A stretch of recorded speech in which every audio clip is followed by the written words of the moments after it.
Hello, my name is Brigitte Mars, and I've been working with botanical medicine for over 40 years. I lived for 2.5 years solely off of wild edible plants, and since that time I've also used herbs for medicine, and I just become more inspired year after year.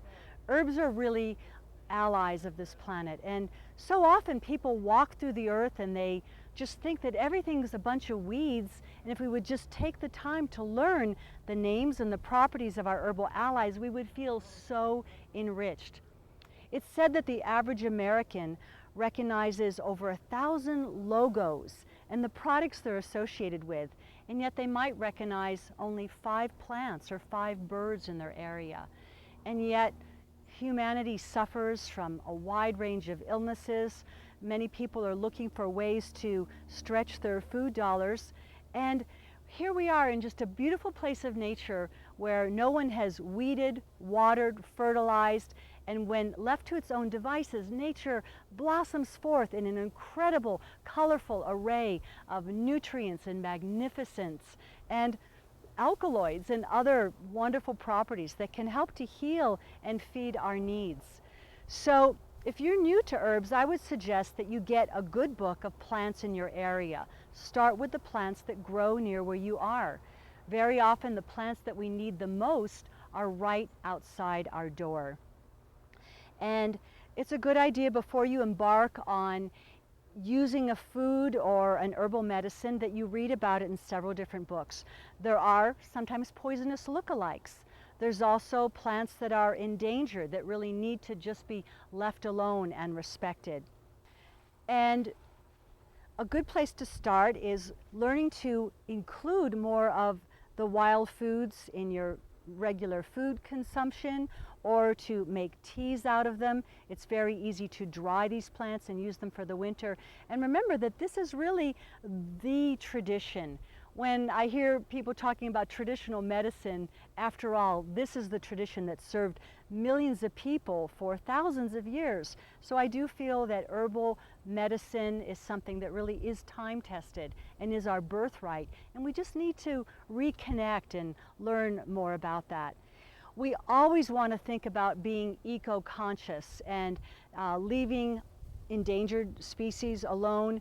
We want to leave for example, the parts of the plant that we don't need in the ground so that the species can proliferate. So for example, if all you need are a few leaves of a plant, there's no need in pulling up the root. Every plant has its season. For example, leaves are often collected in the springtime. They're often collected right when the plant is starting to flower. Flowers are collected when they're starting to flower. My grandmother, who was an herbalist, taught me to collect your above ground portions of plants around the time of the full moon, because that's when the essential oil compound is said to be highest. And I like being attuned to the ebbs and flows of what nature provides us on this planet. It's a good idea to think about collecting barks of trees in the fall or in the spring. Roots are generally collected in the fall. There are a few exceptions to this, like burdock, but most roots are collected in the fall after the frost, when the energy descends back into the roots of the plant. Be careful about collecting things in public parks. You could get a ticket. And we also want to leave nature alone as best we can so that many, many people can enjoy it. You may find that you have a treasure of herbs in your own yard, and if you would maybe think about canceling the chemical lawn service, have amazing plants that you could be including in your daily diet that will help improve your health and your outlook on life and be great for the environment. One easy to recognize plant is mullein, Verbascum thapsus, and you can often see mullein when you drive by the roadside because it has these really tall, powerful stalks. Most of the flowers are gone from this plant, but you can see there's still some little yellow flowers.